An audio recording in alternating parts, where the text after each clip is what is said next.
Have you ever had a recipe and you wished that that was a sourdough recipe?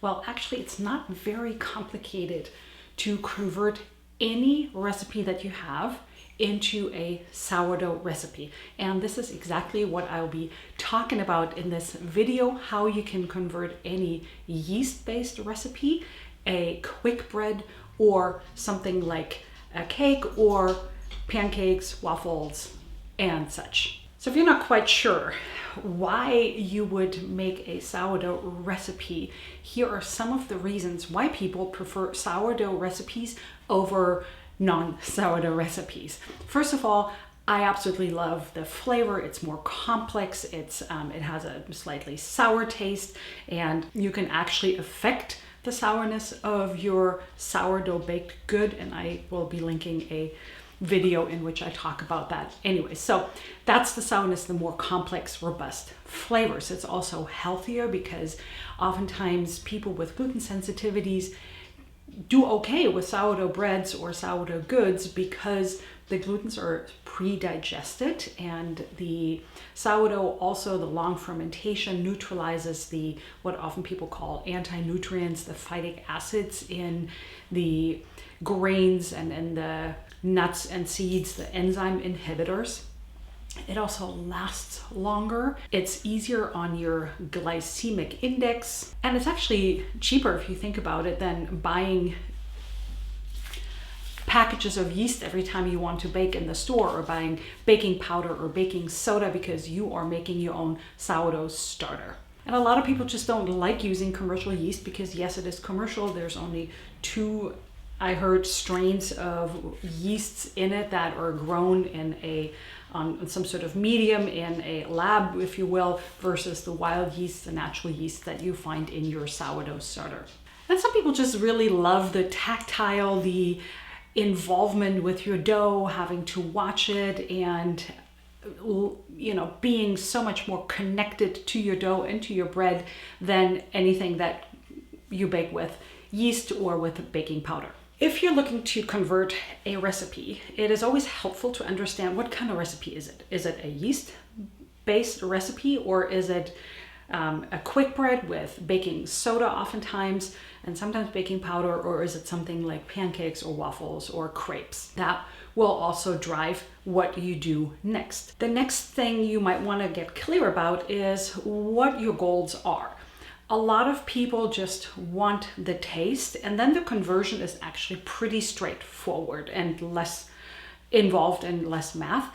However, if you're really looking for the long fermentation, the health benefits of the sourdough, and we're talking fermentation of 8 hours or more, then you need to take a few extra steps to actually get to that point. Obviously, and I'm sure you all know this, if you want to bake anything with sourdough that before was a yeast-based recipe or a baking powder, baking soda recipe, you do need an active sourdough starter, and I just made this morning. It is about 2 o'clock in the afternoon, and this baby is doing really well. It's looking very happy. It has thick bubbles. It's very light and airy. So let me show you how you can convert your recipes. Let's say you have a yeast recipe, a yeast bread, and most of the time the recipes will be adapted that you will get 1 package of yeast in it. Sometimes it's a package and a half, but this typically is for about 400-500 grams of flour. So there's a reason why 1 package of yeast has 7 grams or a 1/4 ounce. So we're basing it off of this because then you can also extrapolate from there. The equivalent in rising power, if you will, of 1 package of yeast is about 1 cup of sourdough starter. So that just gives you the leavening. The next step you need to figure out is, obviously, the yeast is dried yeast, instant yeast. There's no water in it and no flour in it. However, you have flour and water in your sourdough starter. Assuming that this is about 100% hydration, it is about 50% water and 50% flour. So knowing that you have about 1 cup in here, which is about 100 grams. It really depends, but I want to say, and 100 grams is really easy to do the math with. You take your recipe, and let's say it has 600 grams of flour, or I think that's about 4.5 cups or so. You subtract half cup of flour or 50 grams of flour. So it's really easy. You can write that out and say, okay, so here's my amount of flour. I'm subtracting half a cup or 50 grams. And then the same with the water. You take out 50 grams of water or half a cup of water. Now, then you have your dough, and then you need to probably double the rising time. So double the initial fermentation time, which is often about 2 hours. So I would say consider at least 4 hours, sometimes more. And here's the reason why. About 150 years ago, bakers all over the world loved using commercial yeast, because it was so much more dependable. It was less depending on the temperature or on the humidity or on the hydration level of the dough. So it produced a much more reliable product versus sourdough, which you have to be much more in tune with and much more connected to.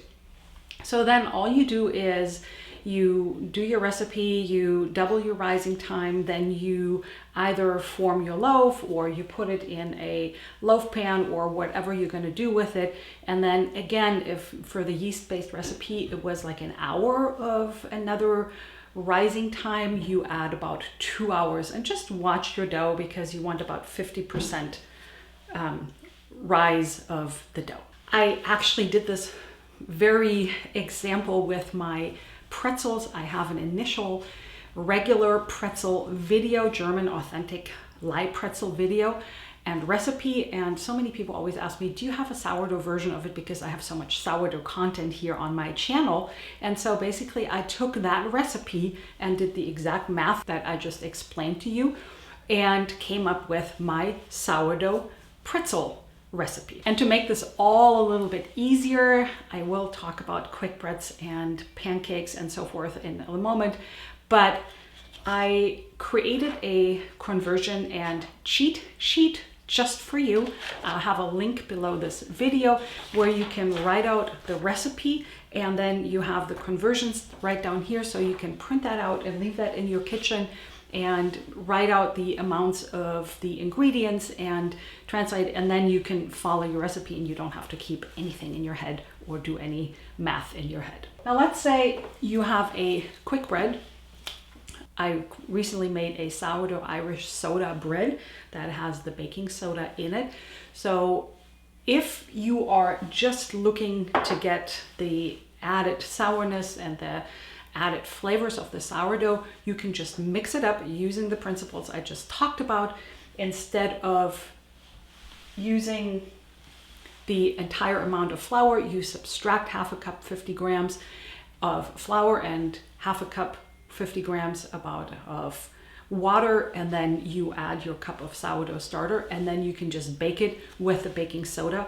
And the baking soda typically needs something acidic to react with, and there's enough acidity in the sourdough starter to actually get the baking soda activated. Sometimes those quick breads also have a little bit of baking powder in it, so it's a little bit of a double whammy to really make sure you get a good rise.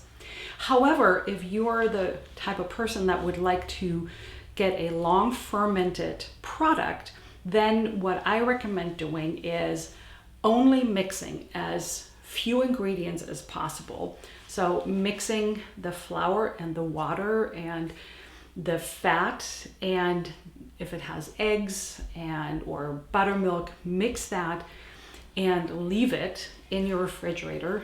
Especially if your recipe has eggs in it, raw eggs, I always recommend keeping the dough or the batter in the refrigerator for the fermentation time. And then right before you're ready to bake, you can add the baking soda, because also the baking soda will be most active right when you add it to the batter or to the dough, and you don't want that to evaporate and not be so active. So that's your quick bread, and you can check out my sourdough Irish soda bread right here. And the same goes for waffles, pancakes, crepes, all of those. I also recommend mixing as few ingredients as possible. So the flour, the sourdough starter, and just enough liquid that it can actually ferment and sit in the refrigerator. And then right before you're ready to bake, I recommend adding the remaining ingredients. If you are somebody who has their sourdough starter on their counter and does regular discards and feedings, you probably have a lot of sourdough discard, and you can just add eggs and sweetener and whatever else you add to your pancakes to your sourdough starter, and then make them right in your skillet, and then you're already halfway there. And that's a super simple recipe, to use up your sourdough discard, but also to make it really quick in the morning. Some of this you have to experiment with a little bit. That is where this cheat sheet comes in really handy, because you can write down your recipe, you can print this out a few times, and then for each recipe that you create, you can print out a new one and write down the amounts of the ingredients that you're using, and then the notes, how it turned out, because then next time, you know, oh, the dough was too stiff, or it was too dense, or it didn't taste quite right, and then you can adapt the recipe from there the next time you make it. And some of you might be wondering, can I use yeast and sourdough starter in the same recipe? And yes, of course you can. First of all, your sourdough starter has wild yeasts in it, so they're different strains than the ones that are grown in the lab.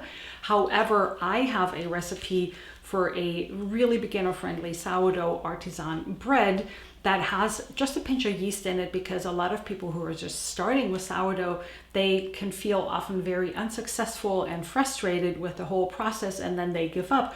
And adding just a pinch of yeast gives you that little bit of extra assurance that your bread will actually come out right and get a beautiful rise and not be super dense.